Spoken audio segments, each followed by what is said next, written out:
Sekarang kita masuk ke overview model ya. Maksud saya itu ada 3 model yang dibahas di buku teks itu berkaitan dengan yang tadi kita sebutkan, half space, PSM, dan GDH1.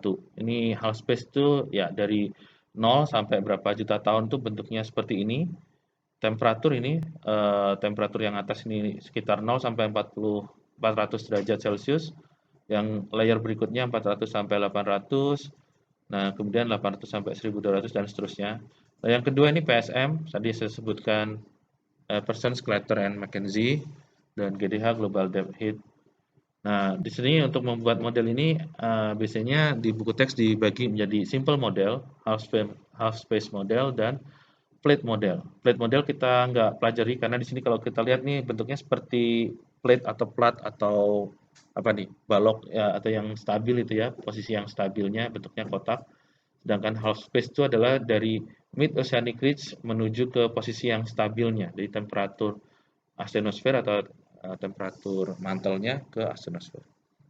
Nah, kita akan belajar yang model half space model aja dulu.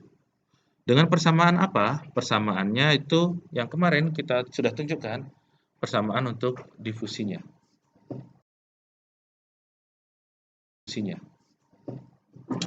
Jadi kurang lebih di sini mungkin kita tunjukkan T-nya Z, T, ternyata ini 2 dimensi kan?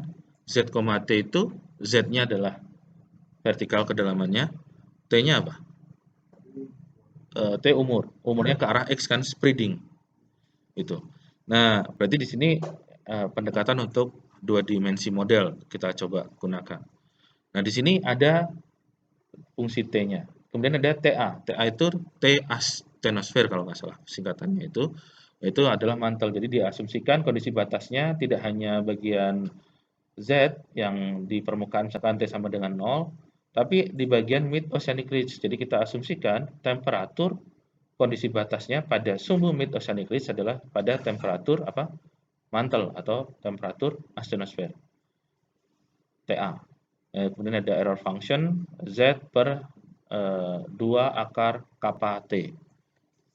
Oke, nah mungkin ini sudah ditunjukkan. Nah, ini mungkin kita coba evaluasi persamaan ini. Nanti tugasnya kurang lebih seperti ini. Anda evaluasi tentang persamaan, karena kemarin mungkin akan ada problem. Jadi, persamaan itu kita gunakan untuk apa? Untuk mengestimasi ketebalan litosfer. Jadi, kan bentuk ini anggap saja litosfernya kan? Dari temperatur 0 sampai batas ini loh. Nang sininya adalah yang astenosfer atau bagian material mantel yang naik ke atas gitu kan. Nah, kondisi batasnya apa saja? Ini bagian kiri T sama dengan TA, yang atas T-nya sama dengan 0. Nah, sedangkan bagian bawah T litosfer itu biasanya ada temperatur tertentu.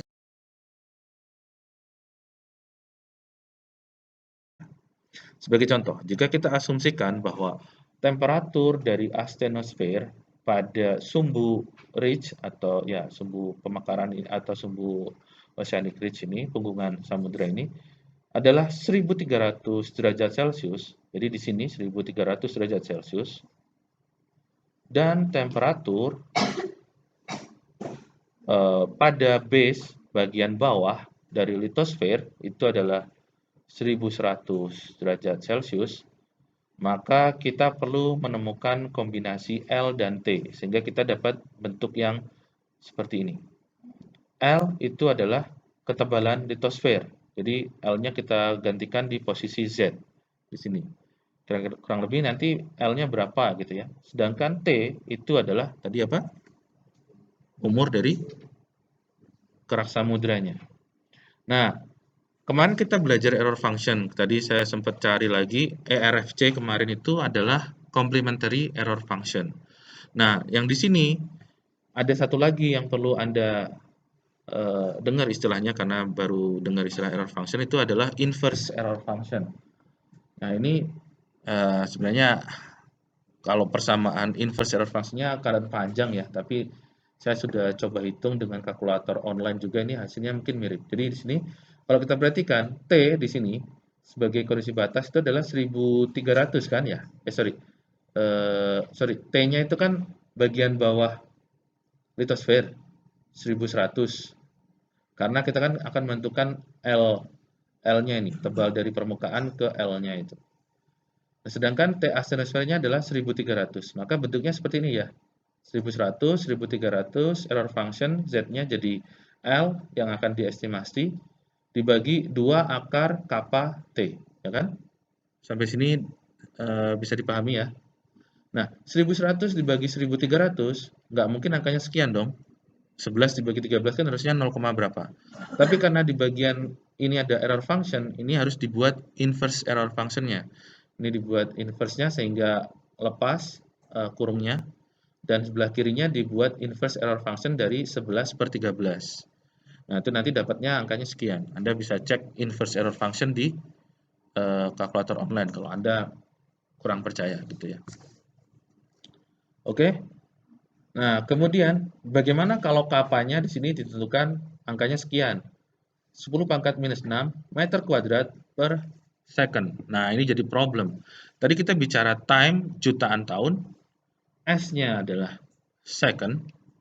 Berarti Anda harus selesaikan ini persamaan ini gimana nih? Kemudian ini biasanya astenosfer itu biasanya kilometer gitu ya. Tebalnya litosfernya. Sementara di sini meter square. Jadi persamaan ini masih belum ini. Kalau di buku teks itu dapatnya L sama dengan 11 akar T. Hubungan antara L dan umur. Tapi kok saya nggak percaya gitu. Karena ini angkanya mungkin dibulatkan gitu ya. Bisa jadi angkanya tepat, bisa jadi Anda nanti memperkirakannya beda. Nah, kira-kira nanti Anda akan mengkaji persamaan ini secara kelompok. Nah, sebagai contoh misalkan di buku teks disebutkan, pada 10 juta tahun, artinya umurnya kan, T-nya 10 juta tahun, litosfernya akan memiliki ketebalan sekitar 35 km. Kalau 80 juta tahun, sekitar 98 km. Kalau Anda masukkan angka ini ke sini, mungkin tidak sama dengan nih, atau mungkin ada terpaut koma atau apa. Nah, untuk itu, karena ini saya beri tanda merah, dan saya beri asterik, nah ini kita akan coba gunakan ini sebagai latihan. Kira-kira dari diskusi kelompok Anda akan seperti apa? Saya ambil yang bagian terakhir, supaya Anda nggak pakai error function, nggak cek tabel dan sebagainya. Ada persamaan 1,008 sama dengan L besar dibagi 2 dikali akar kappa T, di mana kapanya adalah 10 pangkat minus 6 meter square per second. Ya kan? Nah, sekarang diminta tentukan hubungan persamaan antara L itu harapannya inputnya adalah kilometer dan T adalah jutaan tahun. Sehingga nanti Anda akan dapatkan L itu berapa akar T gitu kan, atau terserah nanti Anda dapatnya gimana. Tadi kalau lihat slide tadi, Anda ingat kan L sama dengan 11 akar T gitu ya. Nah, kira-kira Anda akan dapat angka itu atau enggak? Atau Anda akan dapat angka yang lebih detail? Atau Anda siapa tahu angkanya yang tadi salah gitu ya. Nah, kira-kira Anda coba jabarkan. Yang kedua, dengan persamaan yang Anda peroleh, maka Anda bisa mengestimasi litosfer, kan ada hubungan L dan akar T. Bagaimana kalau umurnya itu adalah 1 juta tahun, 10 juta tahun, 15 juta tahun, 20, 25, dan 30. Kira-kira berapa ketebalan litosfernya? Jadi dari persamaan yang Anda peroleh di persamaan pertama. Oke, silakan Anda bisa diskusi